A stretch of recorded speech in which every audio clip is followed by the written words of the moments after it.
Hola, bienvenidos a este nuevo video de Matemática 2 del tema campos escalares. En el mismo resolveremos un problema integrador donde trabajaremos principalmente con los últimos temas: derivadas direccionales, vector gradiente y regla de la cadena. Bien, a continuación se muestra el enunciado del problema, más que nada por si alguien no lo leyó previamente, en cuyo caso aprovechen a pausar el video ahora para poder leerlo detenidamente. Yo solo remarcaré algunas cuestiones importantes del mismo, que son las que están subrayadas. En primer lugar, observen que aquí, cuando dice que lo más útil para esta caracterización sería proponer una función que le permitiera modelar adecuadamente los niveles de radiación existentes en cada punto del suelo, acá ya nos está hablando de que vamos a tener que usar una función que dé radiación en función de una posición en el suelo, es decir, en el plano, ya no en el espacio. Con lo cual, vamos a terminar utilizando un campo escalar en dos variables. A continuación, nos indica que el sistema de referencia bidimensional está en el plano del suelo, con origen donde se derramó el material y los semiejes positivos X e Y en las direcciones este y norte respectivamente. Esto nos va a ayudar a poder establecer correctamente nuestro sistema de referencia. Por último, nos indica que se trabajó en un radio de 3 kilómetros alrededor del centro y que la ley de la función que se obtuvo, en este caso de un campo escalar, es la dada a continuación: 20 menos x cuadrado menos 2 por y cuadrado, con x e y medidos en kilómetros y r en miligray, que es una unidad de radiación. Bien, aquí se muestran también todos los ítems por si quieren leerlo y no pudieron hacerlo previamente. Vamos a trabajarlos entonces uno por uno. En el ítem A tenemos que definir y graficar el dominio de la función dada en el problema, es decir, del campo escalar. Esto es algo que vamos a tener que hacer siempre que trabajemos con campos escalares. Bien, recordemos que para ver su dominio tenemos que tener en cuenta tanto las restricciones físicas como algebraicas. En primer lugar, restricciones algebraicas, si observamos la ley, vemos que no tenemos. Mientras que, si pensamos en las restricciones físicas, o sea, las restricciones del problema, ahí tenemos que tener en cuenta de que se nos indicó que la investigadora trabajó en un radio de 3 kilómetros alrededor del centro del derrame. Por ende, todas las mediciones o los puntos del plano donde este campo escalar tenga sentido van a ser aquellos que disten, como máximo, a 3 kilómetros del centro, ya que más allá de o por fuera de ese radio no se tiene ningún tipo de información. Por ende, nuestro dominio va a ser un círculo de radio 3 kilómetros centrado en el origen de coordenadas. La definición, por lo tanto, del dominio, recuerden que nos pedía definir y graficar, nos queda como sigue: xy pertenecientes a R2, tal que x cuadrado más y cuadrado sea menor o igual que 9, ¿sí? Si acá trabajamos con la igualdad, sería una circunferencia de radio 3, y al tomar los valores también menores, tomamos todos los valores que están dentro de esa circunferencia. Y la gráfica del dominio queda como se esquematiza aquí. Bien, en el ítem B nos indica que, una vez terminado su trabajo, la investigadora se encuentra en el punto de coordenadas menos 0,51. En primer lugar, debemos responder lo siguiente: ¿en qué dirección y sentido debería comenzar a desplazarse para que la radiación disminuya lo más rápidamente posible? En primer lugar, veamos que el hecho de que la radiación disminuya lo más rápidamente posible implica que la razón de cambio de la radiación con respecto al desplazamiento tiene que ser lo más negativa posible. Entonces, esto no es más que hallar la derivada direccional más negativa. ¿Sí? Si partimos del punto de coordenadas menos 0,5, 1 y comenzamos a desplazarnos en distintas direcciones y sentidos, obtendremos distintas razones de cambio. Lo que necesitamos en este caso es de todas ellas la más negativa, es decir, la derivada direccional más negativa, también conocida como derivada direccional mínima. Entonces, debemos responder en qué dirección y sentido se produce dicha derivada direccional, que es una derivada direccional particular. Para responder esto, tenemos un teorema que nos simplifica bastante la tarea, el teorema de las derivadas direccionales máxima y mínima. El mismo requiere, como hipótesis, un campo escalar f diferenciable en un punto. Si pueden verificar rápidamente que el campo escalar f es diferenciable, ya que sus derivadas parciales son continuas en todo el dominio de trabajo. Ahora bien, de las 4 proposiciones, trabajaremos con las relacionadas a la derivada direccional mínima, y en este caso particular con la proposición D, que nos indica que la mínima derivada direccional del campo escalar f en un punto x0 y 0 se produce en dirección y sentido de el opuesto del gradiente del campo escalar en el punto. Por ende, la dirección y sentido serán justamente la del opuesto al gradiente, en este caso, el opuesto del gradiente del campo escalar g en el punto de coordenadas menos 0,5, 1.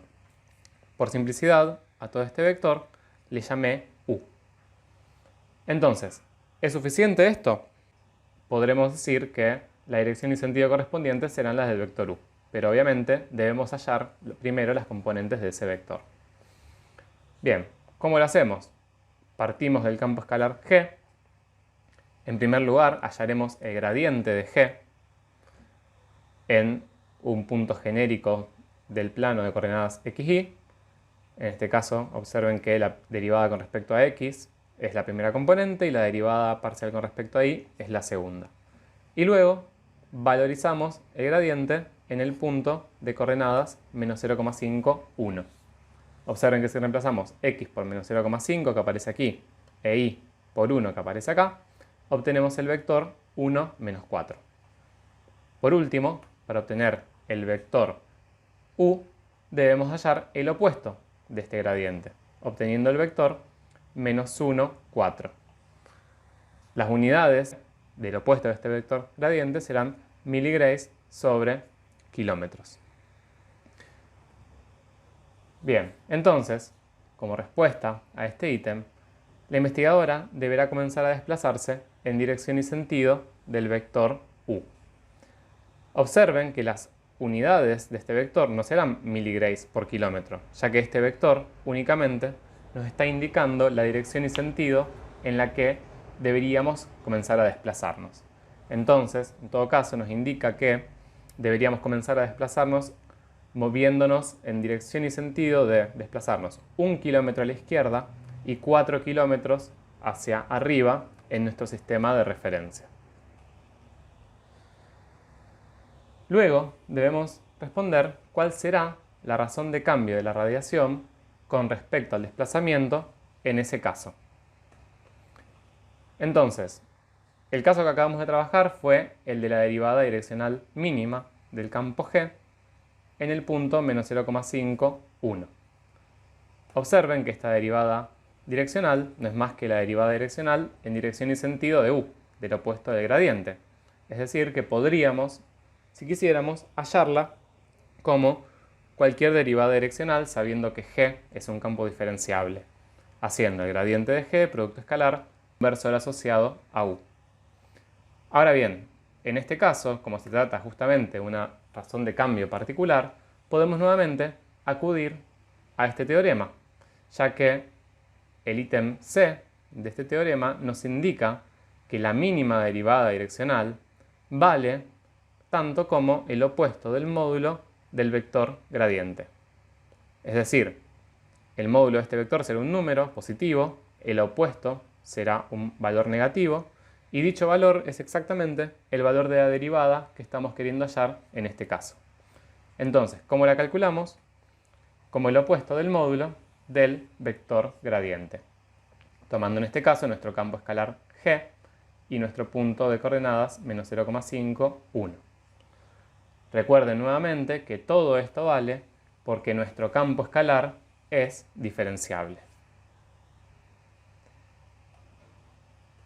Bien, entonces, a continuación simplemente resolví esta expresión. reemplacé el gradiente de g en el punto que ya habíamos calculado previamente, que era el vector de componentes 1 menos 4. Entonces me queda el opuesto del módulo de ese vector. Luego acá resolví, hallé el módulo del vector y el opuesto de ese módulo me quedó menos raíz de 17 miligrays por kilómetro. La pregunta era ¿cuál será la razón de cambio de la radiación con respecto al desplazamiento? Bien, observen que esto, por ser una derivada, tiene como unidades las unidades, la variable dependiente, sobre las unidades de las variables independientes, que en este caso eran kilómetros. Por lo tanto, este valor es directamente la razón de cambio de la radiación en miligrays con respecto al desplazamiento en kilómetros.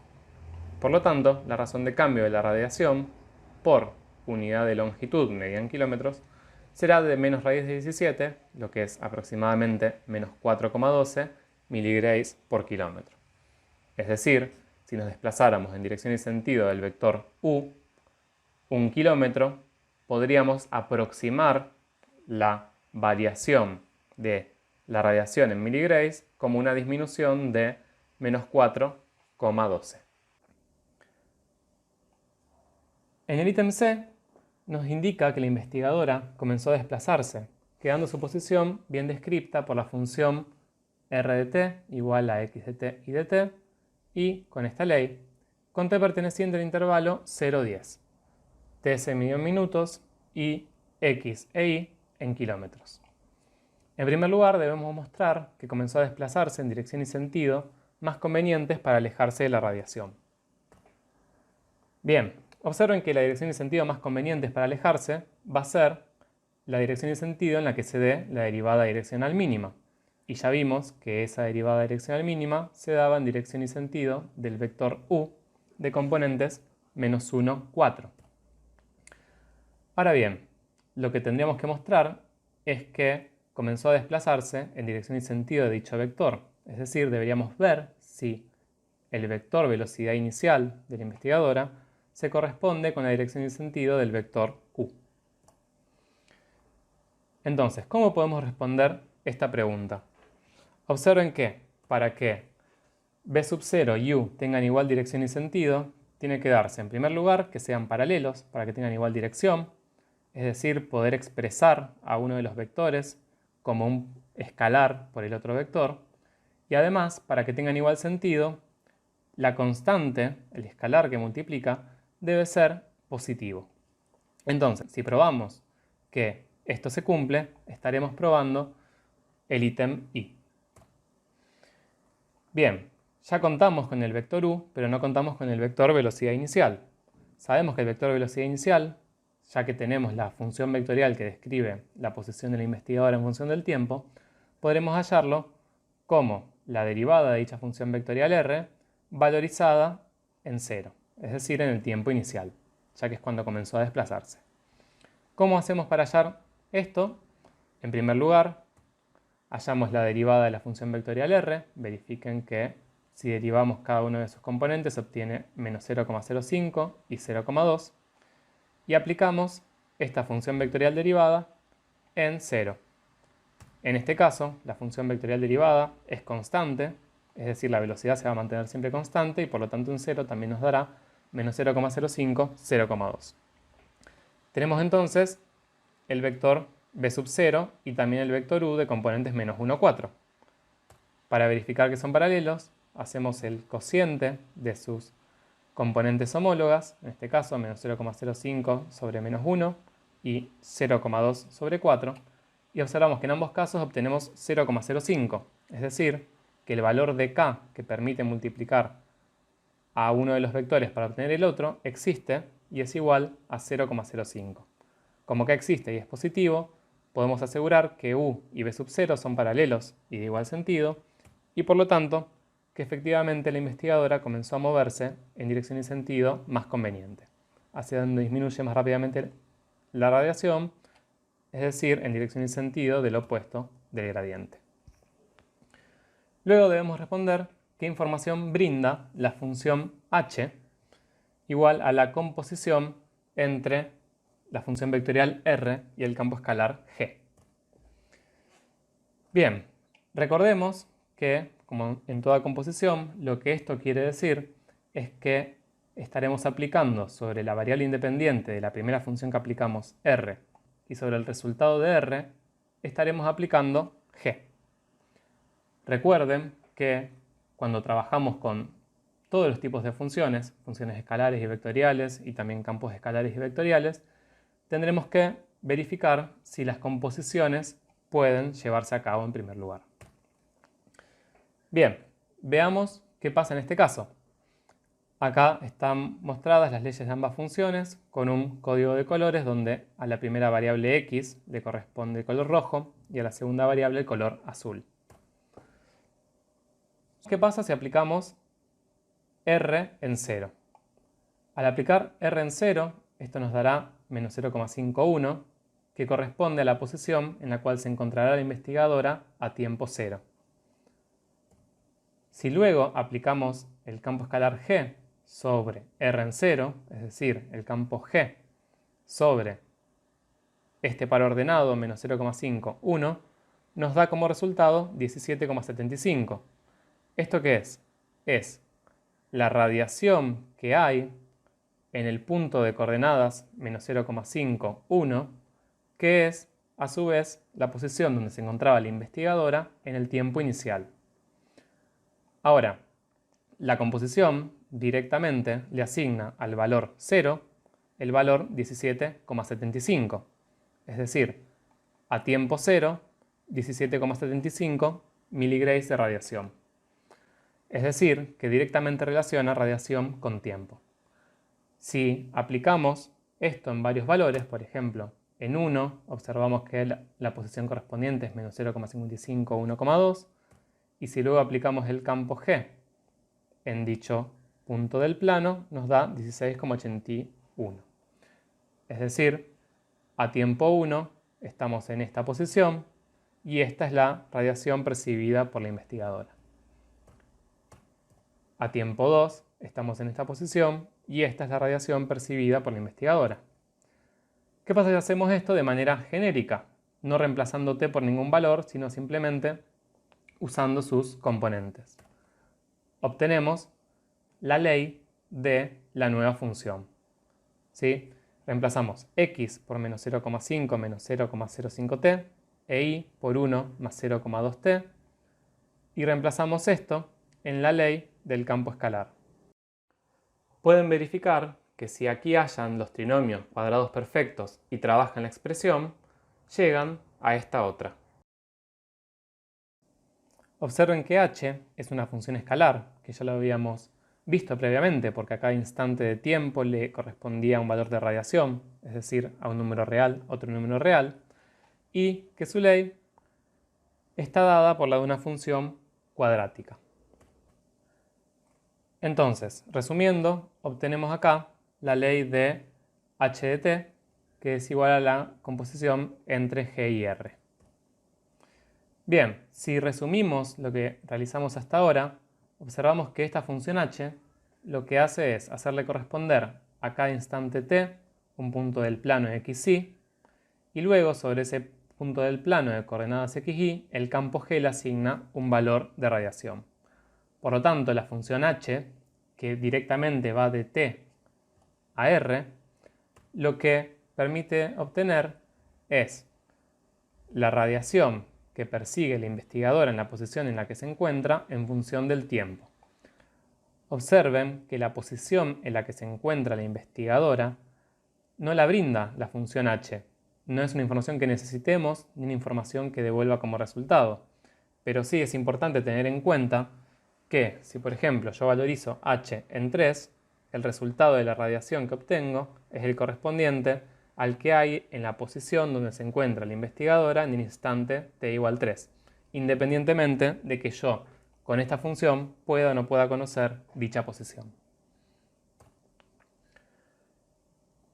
Bien, en el ítem III debemos hallar la velocidad de cambio instantánea de la radiación percibida por la investigadora al comenzar a moverse.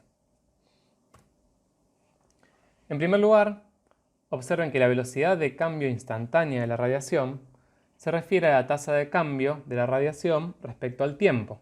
Recuerden que cuando hablemos de velocidad y no explicitemos respecto a qué, estaremos suponiendo que es respecto al tiempo. Entonces, ya vimos previamente que h era una función escalar y que permitía conocer la radiación percibida por la investigadora en función del tiempo. Por lo tanto, h' también será una función escalar y permitirá conocer la velocidad de cambio instantánea de la radiación percibida por la investigadora en función del tiempo. La información que brinda h' la escribí de esta manera para que vean que es exactamente lo mismo que se nos está pidiendo. Solamente que lo que se nos pide es dicha velocidad de cambio instantánea, pero al comenzar a moverse, es decir, en el instante t igual 0. Por lo tanto, lo que debemos calcular para poder responder este ítem es la derivada de la función h en t igual 0. ¿Cómo hacemos para calcular este valor? Bueno, una opción sencilla, ya que conocemos la ley de la función h y sabemos que h es una función escalar, es trabajar de la misma manera en que lo hicimos en Matemática 1. En primer lugar, a partir de la ley de h, hallamos la ley de la derivada de h y a continuación valorizamos dicha derivada en el instante t igual 0. Si realizamos esto, obtenemos un resultado de menos 0,85 miligrays sobre minutos. Bien, entonces, dejo acá un pequeño resumen de la información obtenida hasta el momento.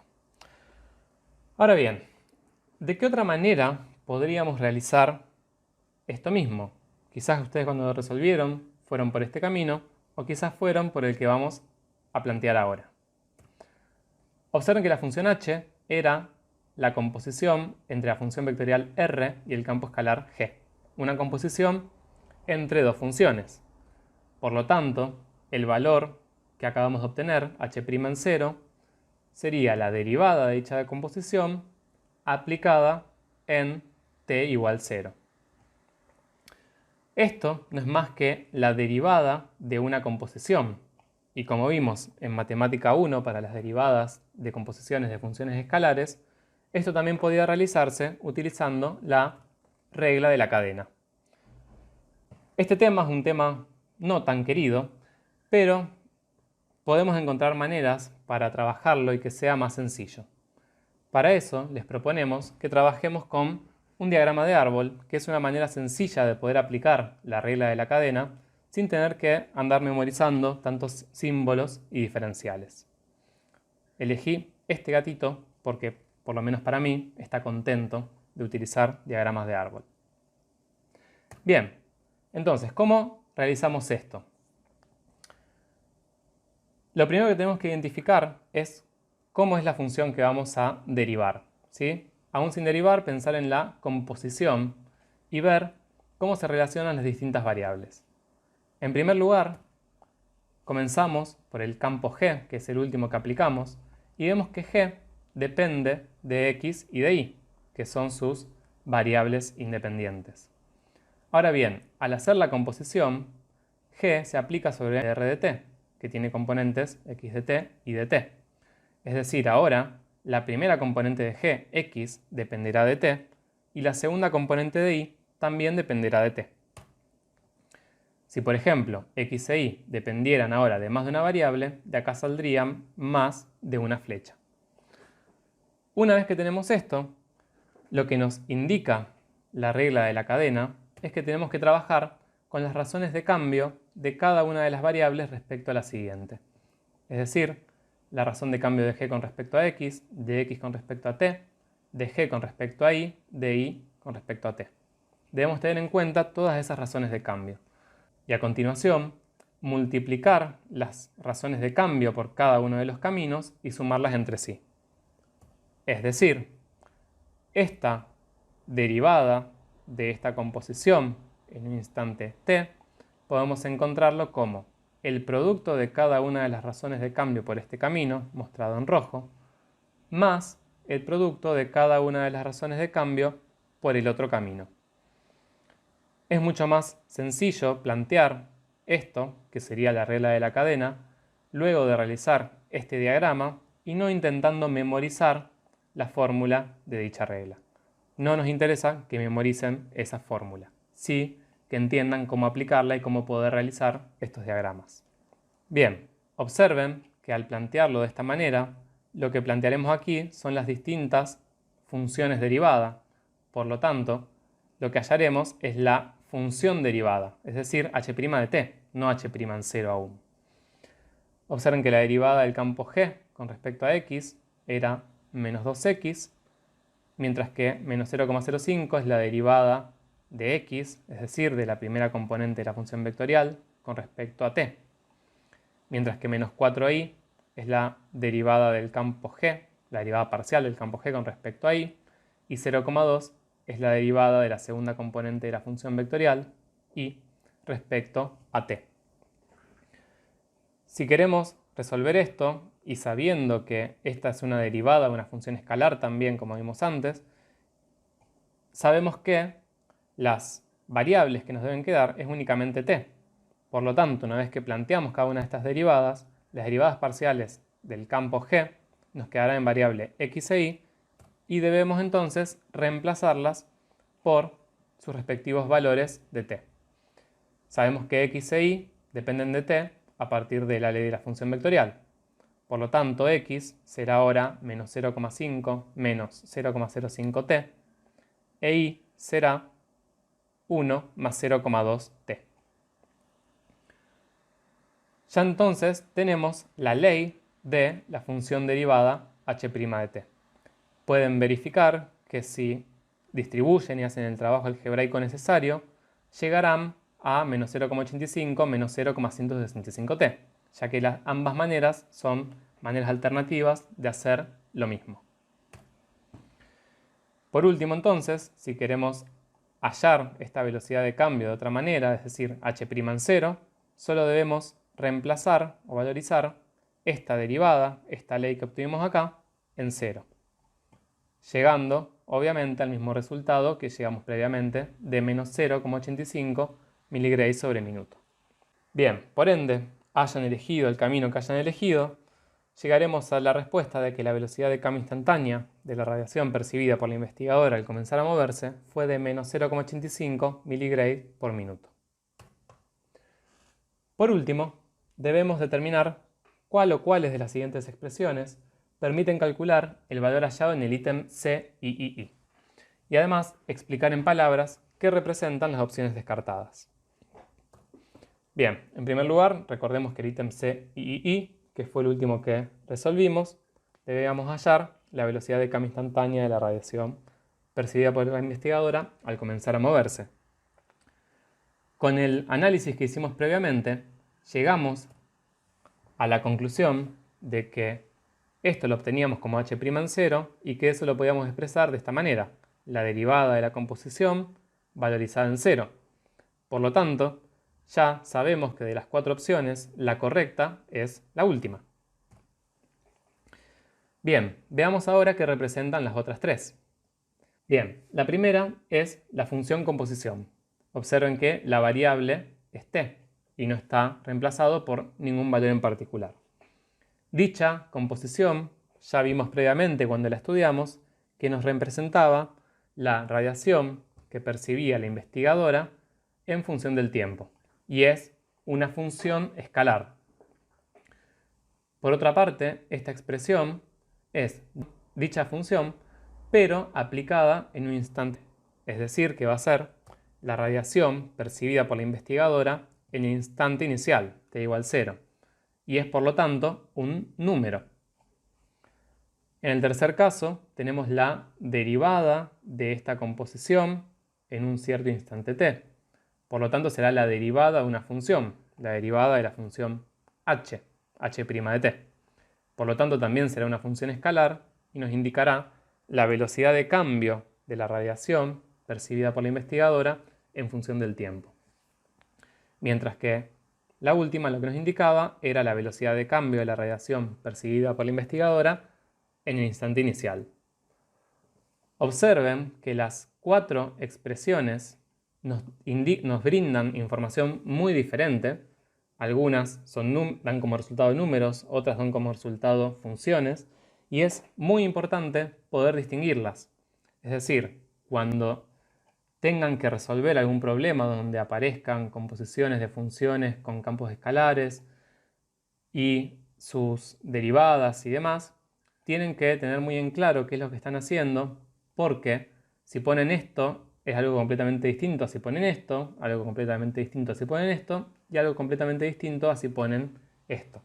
Entonces es importante poder razonar correctamente para elegir si necesitamos o no derivar, si necesitamos aplicar la expresión en un instante t genérico o en un cierto valor en particular, ya que esas sutiles diferencias en este caso tienen implicancias muy importantes.